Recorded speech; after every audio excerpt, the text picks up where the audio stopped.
Hello again, everyone. Today we're going to be making a sunshine cake.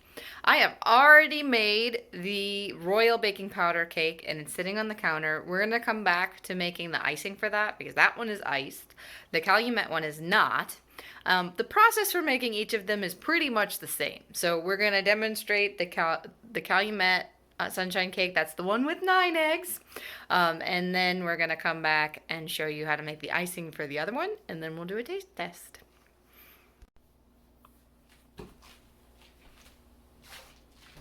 Okay, so first things first, this recipe, when you put it in the oven, it says to bake in a slow oven 50 to 60 minutes. So remember from if you've read through your guide about what slow, medium, fast ovens mean, we're going to set our oven to 325.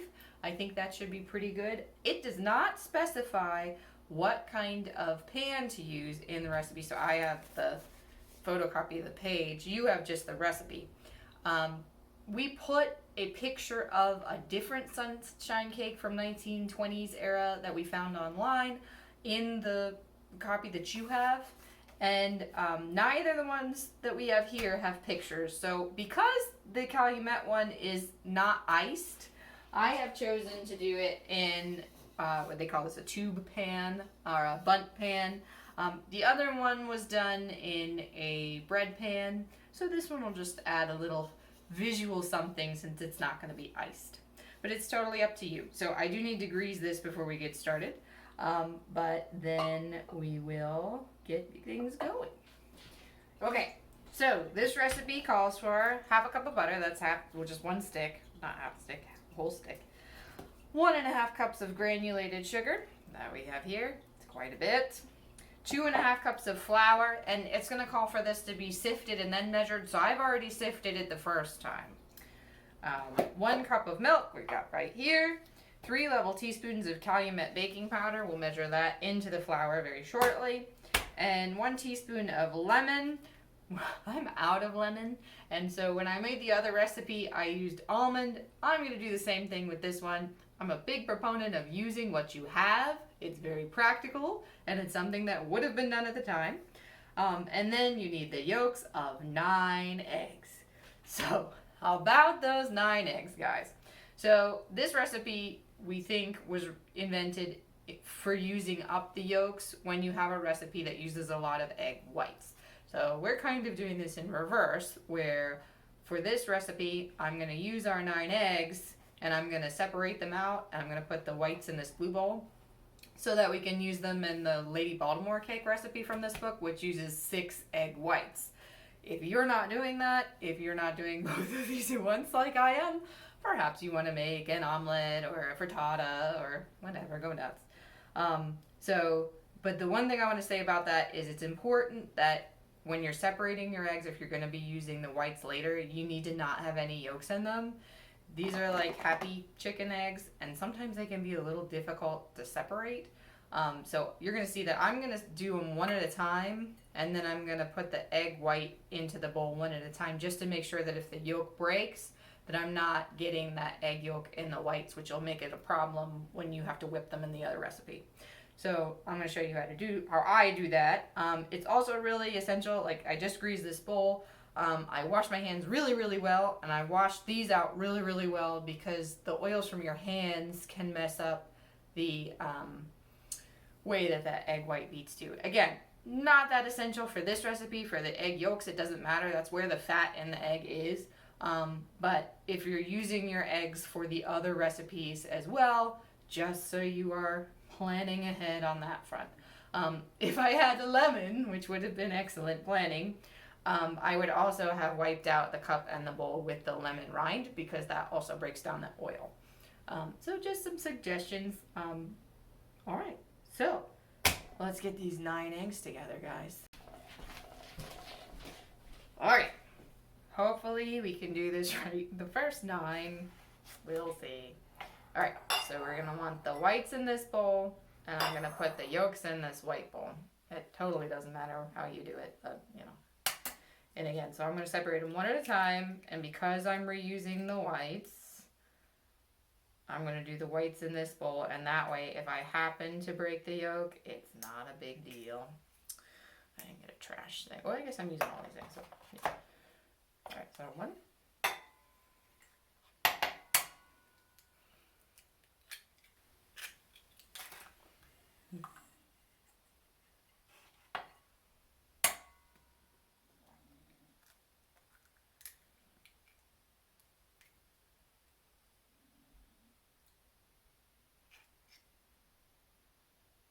Okay.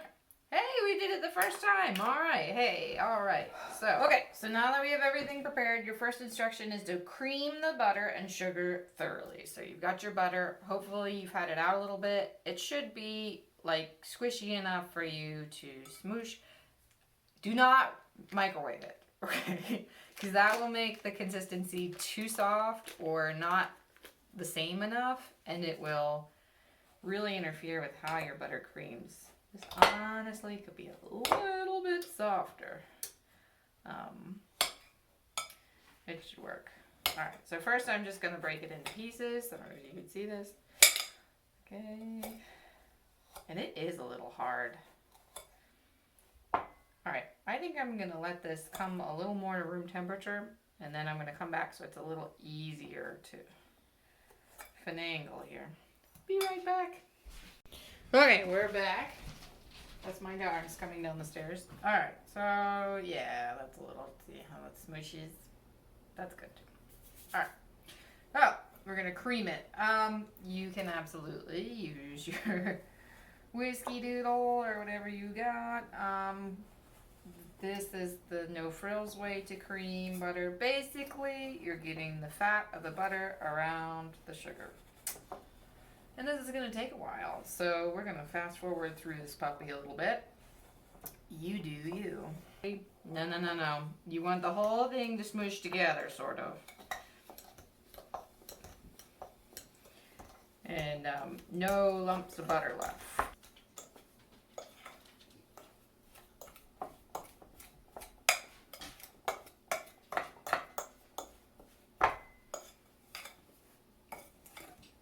Alright.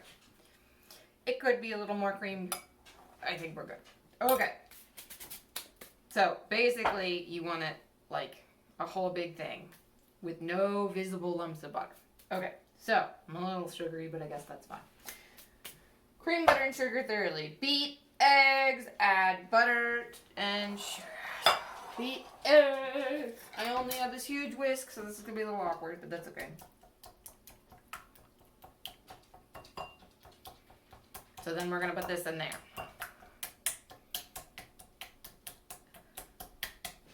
I know. It doesn't say how beaten. I don't know, we'll just do it for a little bit. The other one said until the egg whites or the eggs thicken. This doesn't give any real instructions. I think they just don't want you to have them whole anymore. Or it would say until blah blah blah blah. We'll go with that. Alright, so add to this. Ship. This is entirely too large a whisk for this. Alright. Good enough. Alright, add the butter and sugar. Smoosh it in here. Doesn't say how, just do it. But you definitely want it incorporated. I'm going to switch to my fork.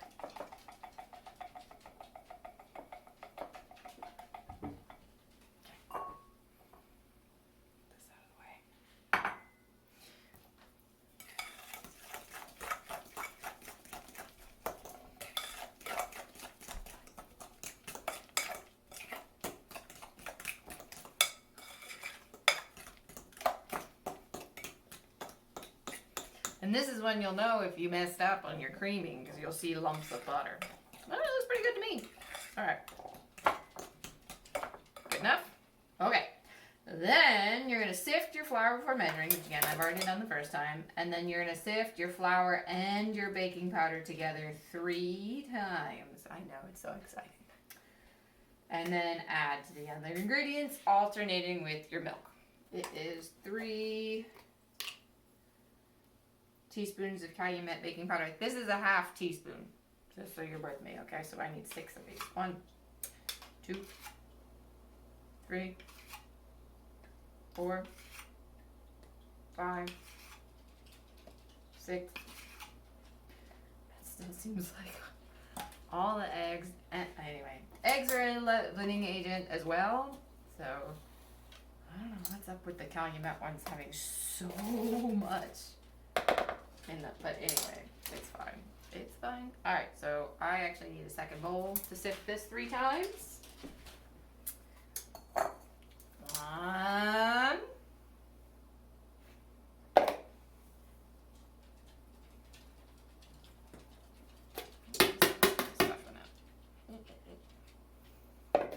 Don't want to shrift my triple sifting here.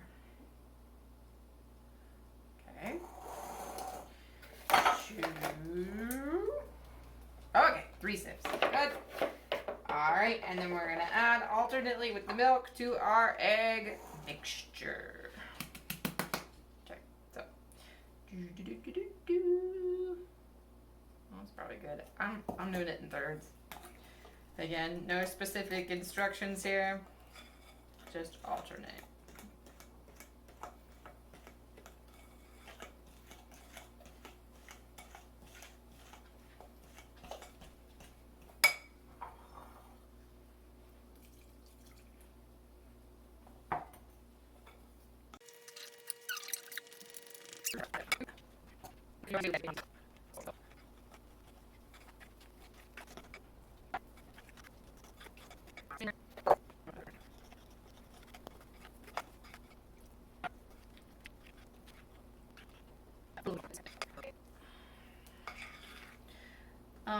Compared to the other one, this is a little bit of a looser batter, which makes sense considering you're cooking it longer.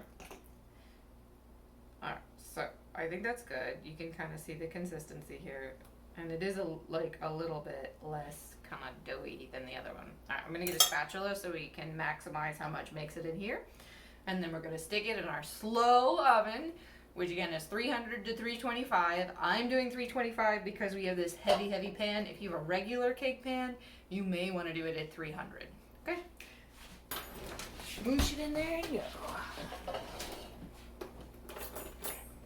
Try not to get any in the tube, right? This is the kind of big tube pan. Again, you don't need one of these. A regular cake pan will absolutely work. And again, the other one calls for a bread pan, and I used my same little bread pan.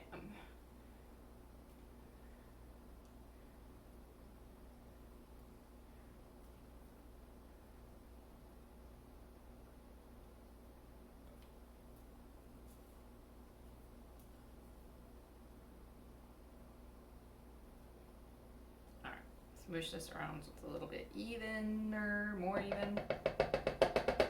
Okay. Give it a little bit of a jiggle, a little bit of a tap. Alright, get our bubbles out. Here we go. You can see this is about halfway full. I think this will work out okay. Well, we'll see in an hour.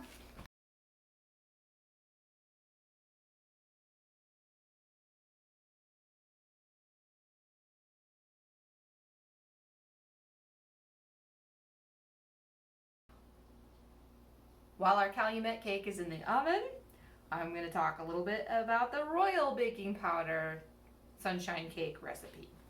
So for this one, the ingredients are more or less the same, but they're radically different amounts. So you have 3 tablespoons of shortening, and again we used Crisco in this case, 3/4 cups of sugar, yolks of 3 eggs this time, 1 teaspoon flavoring extract. It's not specified. Again, I used almond extract for that one, and I remembered it in that one. 1.5 cups of flour, 3 teaspoons royal baking powder, and 1/2 cup of milk. So this one, you do the same thing as before. You cream the shortening, add the sugar gradually, add the yolks of the eggs, which have been beaten until thick, and we have some pictures of that. Add the flavoring. Sift together flour and baking powder and add alternately, just like we did with the other one, a little at a time with milk first to first mixture. Bake in the greased loaf pan in moderate oven 35 to 45 minutes. I again used my 1.5 liter bread pan, which is a little bit smaller than a standard bread pan. If you don't have a small bread pan, I would really recommend that you use maybe muffin tins or a small Pyrex bowl or something like that. It was not a lot of mixture at all. And then you cover with white icing, and we messed up on the printing, and it was supposed to have been on the same page as your sunshine cake one. Again, I just have a photocopy of the actual book. In your version that we published for you, it's on the next page, and you'll see it in there. That is listed as white icing.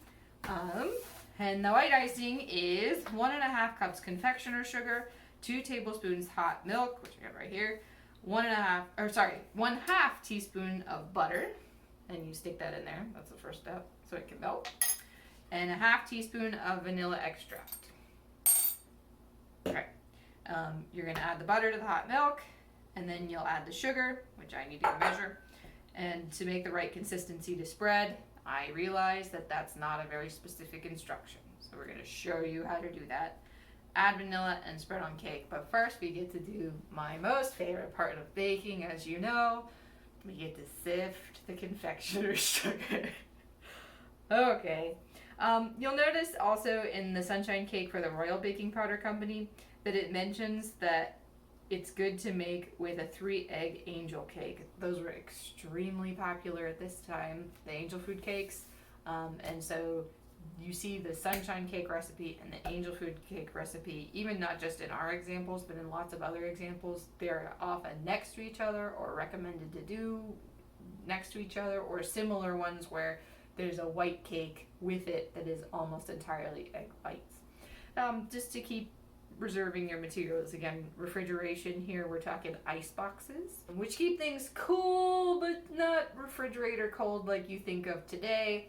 And also they're wooden boxes usually, so they often can kind of taint your ingredients, so you want to use up stuff. You don't want to have things that are left over that can absorb flavors like eggs very easily can. Okay, so I'm gonna go get my little sifter and my powdered sugar, and we're gonna make this icing. And again, even though the other one doesn't call for it, because I forgot to add the flavoring to that cake, I'm gonna put icing on top of it too, and I'm gonna put the almond icing on that one. Hopefully you'll not get that crisscrossed, just to kind of do that. It's a normal substitution that you can do anytime you forget to put the flavoring in a cake. It's better than nothing.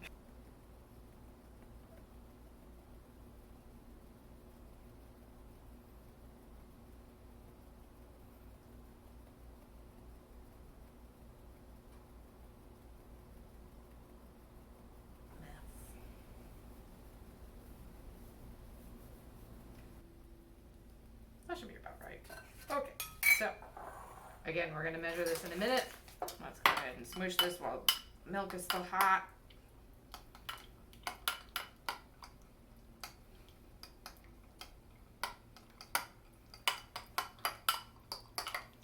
I may have waited too long. My milk isn't hot anymore. You could just go ahead and melt your butter in your milk in the microwave. I did like 50 seconds. I think that's what I'm gonna do. Be right back. Okay, so our milk is hot enough. You may even be able to see that it's steamy here. Alright, so butter is mixed in there. Alright, and so this seems like a lot of sugar, but it's gonna compress a lot. So I'm just gonna measure it right in here, and I'm going to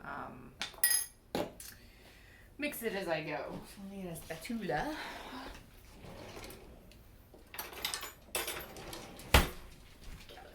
Alright. And we're gonna do it the right way. Alright, so it says add sugar to make right consistency. So you do the vanilla last. So again, they want you to do it this way. I would say it probably doesn't matter as much for the, I think I'm gonna do like 1/2 cup at a time. So that's 1/4. Oh, a little bit more here. A little bit more, a little bit more. 1/2.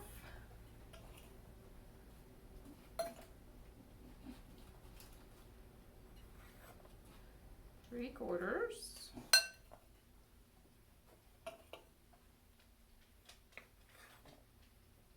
1.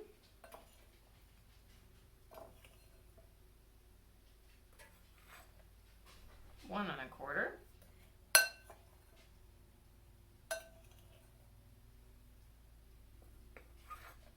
A little bit more. 1 1/2. Oh, there we go.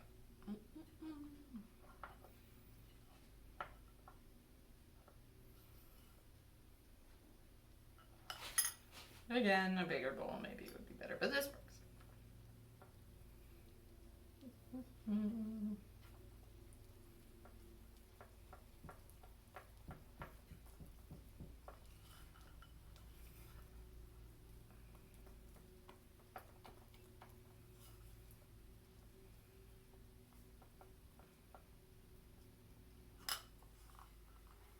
All right.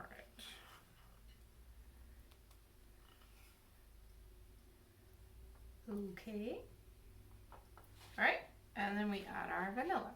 So we're actually using vanilla in this one. So a 1/2 teaspoon of vanilla extract. This is a brand new thing.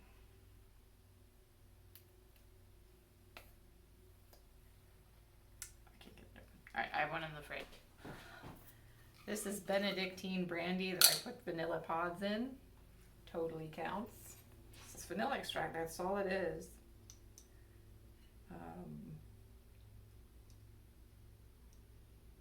Okay, it's a little more than that, but that's okay. Okay, so there's that.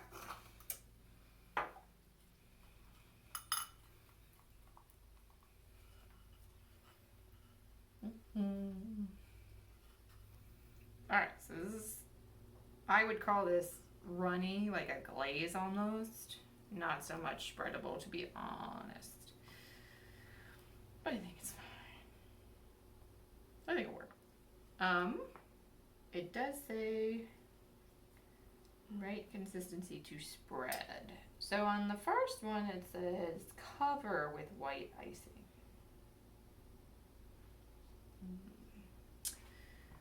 I don't know. I would not call this a spreadable consistency. I think it should be a little bit thicker than this, but if we're covering it like a well, let's just go with it.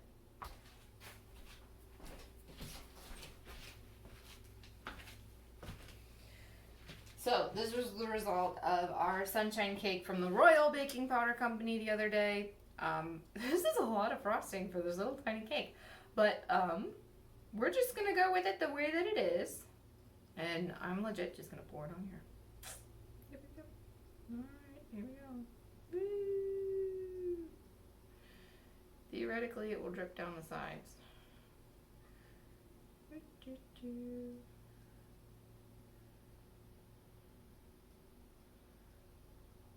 I'm a good baker.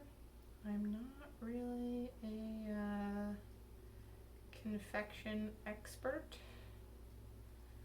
So we'll just try to fill in our holes here. I think we want it to be like a drizzle. I don't know. I'm just doing the way that they suggested here.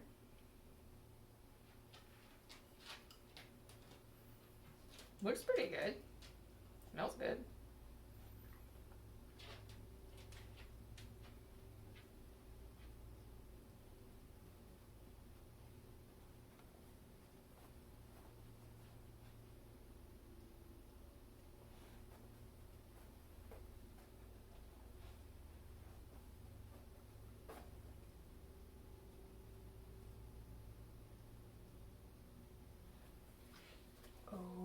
Okay.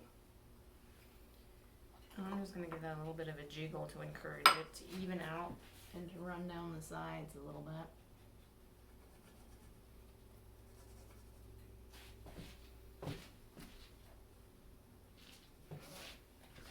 Oh, this is pretty good.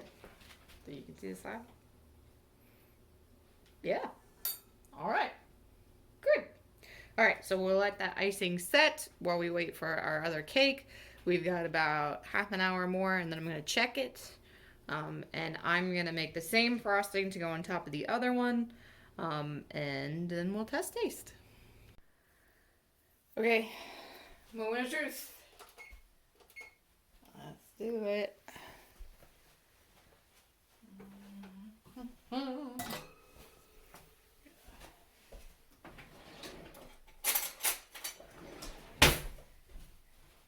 Gee, I hope this goes okay.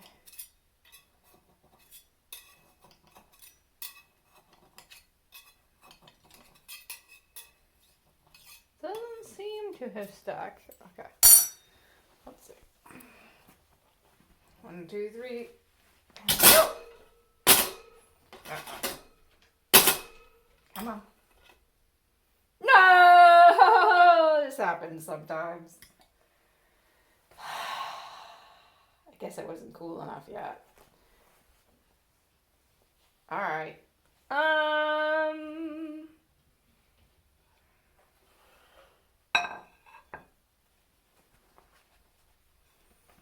Okay. Let's look her back in here.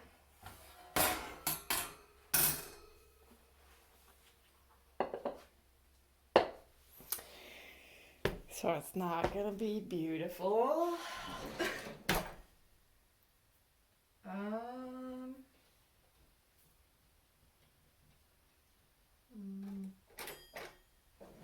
don't have another little spatula that's clean.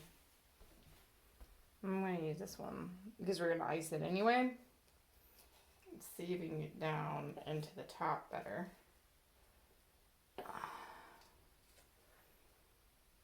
And lift it a little more. We're just gonna have a crack, but that's okay. It will still taste good.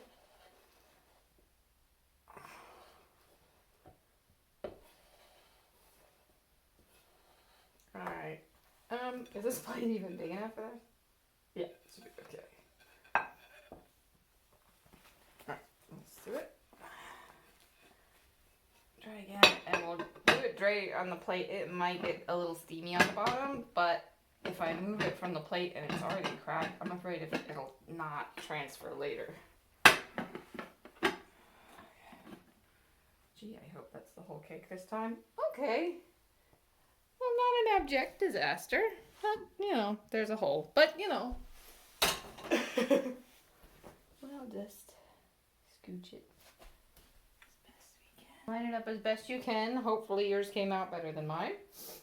And then you're going to poke some holes in it. Boop, boop, boop, boop, boop, boop, boop, boop, boop, boop, boop, boop, boop, boop, boop, boop. And this is because you want the glaze to go down into the cake. And I am really short on time, so then I'm going to give this a stir. And again, this doesn't call for glaze, but because I forgot the icing, or the flavoring, I'm going to ice it. And I'm putting it on a warm, but this is actually a pretty hot cake, because I want it to sink in a little more. Okay, so then I'm going to leave the rest of this in here, and then after this cools, I'm going to do another round of glazeroo. But I need to take this cake to Frederick right now. So we'll see how it looks when I'm done with the second coat.